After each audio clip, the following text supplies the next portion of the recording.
Well, the nation has been reacting to the news of GBM being found guilty of corruption, jailed for 5 years with hard labor.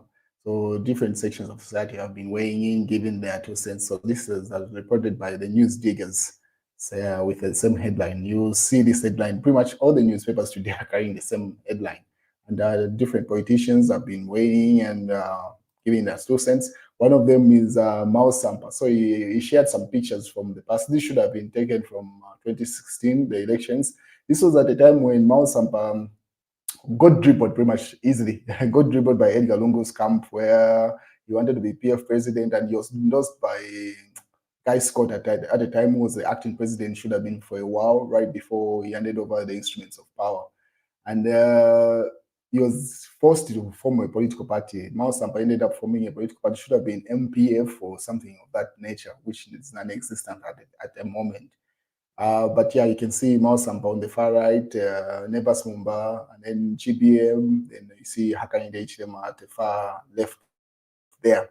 So he had shared these pictures for the past, and then I'll show you the caption that he had put up. But this was during the run in the 2016 elections, thereabout. So they made some sort of political, then these things were called political pacts, which are now referred to as political alliances. At the time, GBM, you see there in the red sweater, was the UPND vice president to President Hakainde Hichilema there. You see Mao Sampa on the far right there, and then Nebas Mumba right next to GBM there.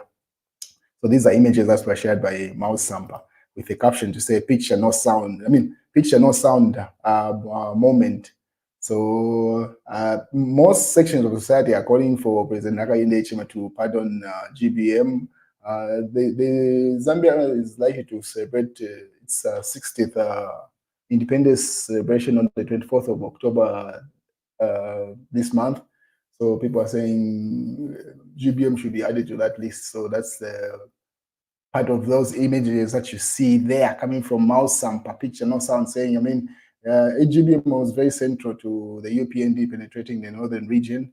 So, if the president is got the capacity, why not pardon GBM? So that's the conversation. But Zim was having a feud day with Zambia. So as you may know, Zambia and Zimbabwe, Malawi were one nation at some point.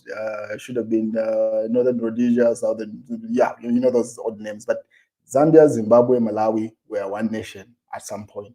So there's always that gist that goes on back and forth between Zambia and Zimbabwe. So recently, amongst the things that are happening in the nation, Zimbabwe has been having a feud day with Zambia.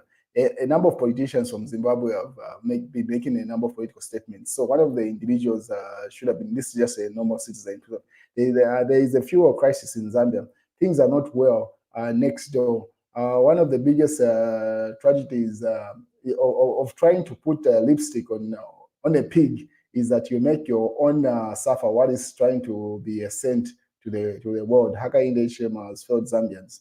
So alleges that should be Linda, can pronounce that shown a name there. You can see it on screen, which was shared by Emmanuel Mwamba. So Emmanuel Mwamba says Zimbos are mocking us. So he says Zimbabwe has been under international sanctions for 20 years.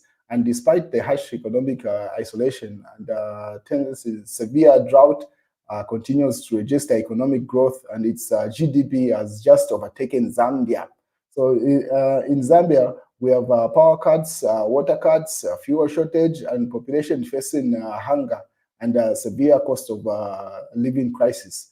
We have never been at war, and we have never suffered sanctions, yet suffer outcomes of the same. So he says the conditions in Zimbabwe are way better than in Zambia, but we are facing the same conditions, and then it's even worse because they are under sanctions. And then it goes further to say, this is still Emmanuel Moore.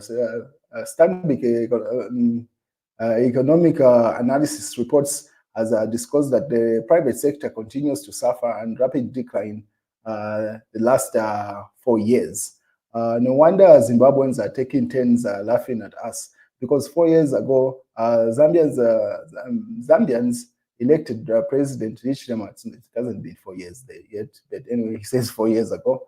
It's just been 3 years. And so he says, 4 years ago, Zambia's elected president, Hichilema, who touted himself as an economic manager, and says it is probably reminds them of an economic elitist banker and qualified Gideon Ginayo, the former governor of the Reserve Bank of Zimbabwe, serving from 2003 to 2013, who sank the currency from $1 Zim to $1 trillion dollars. So $1 was worth 1 trillion Zim dollars at the time. So it's simply saying qualified and competent, but unable to deliver. So that's a thing that's going on in Zimbabwe. But I hope politicians keep this gist as just because Zambians and Zimbabweans have that what we call banter and jokes against each other. And we joke up at each other who owns the Victoria Falls, the source, and stuff like that. So if it's just kept at that, it's so good. But if they take it political, because I've been seeing a number of videos coming from Zimbabwe where they're literally shooting at President Hakainde Hichilema. And this is coming from the official ZANU-PF, which is the ruling party in Zimbabwe.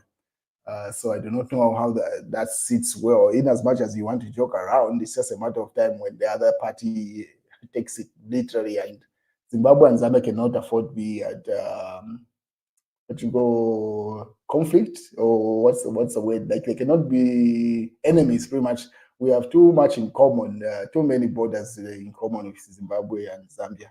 So I hope this is just kept as one of those things that we jab at each other and joke and gist, not the route that these politicians are trying to take it, because some of the statements that have been coming from the ruling party in Zimbabwe towards the president of Zambia and the UPND, it's just a matter of time that the other party might also overreact.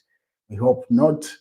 But yeah, that's what's going on. And then Munia Zulu, as always, weighs in on the national issues. He says no water equals new dawn, no electricity equals new dawn, no fuel equals new dawn, no money equals new dawn there. So Mulumezi, member of parliament, very active out here.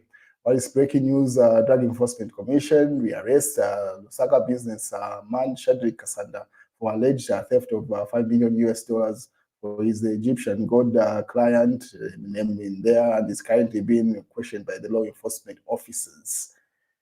Yo, this guy, goodness me. And then someone says, well, in the comment section, MK says, maybe it's insufficient justice system. Sometimes repeated arrest indicates a systematic failure, but because this guy has been arrested over this issue for I don't know how many times now. Hey, but yeah, that's the current state of affairs. He's been rearrested. I'll keep you posted if anything comes of that. Whilst George Mudonga from the US, Zambian citizen, says the best way to show Zambian people that UPND leaders are clean is to volunteer themselves for investigations and to be cleared by the Anti-Corruption Commission. You do that once a year and get certificate of clearance. A standard law would also be nice. That says that all members of parliament and cabinet leaders will be randomly investigated by the Anti-Corruption Commission and Zambia Revenue Authority to make sure that they are not corrupt and are paying the correct amount of taxes. I know every one of you here will support this idea. Why wouldn't you? Anyone against this idea is either corrupt or doesn't pay their fair share of taxes. So he puts up a point there to say, let's do that. I don't know how the rest of the nation will react. So Money Daily says Zambia to grant approval in principle for electricity generation water harvesting project. That's what's going on there. While it's Real Times reporting about GBM being jailed. This has been in the news for a while. Daily Mail, GBM jailed for 5 years.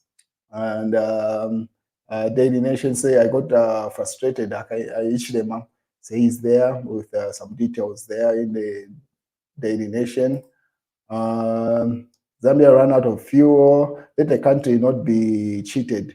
We have nothing left in stock, sources. So this is in the mass newspaper. So Zambia has no fuel, they alleged there. That's the news, ladies and gentlemen. Keep you posted if anything else comes up.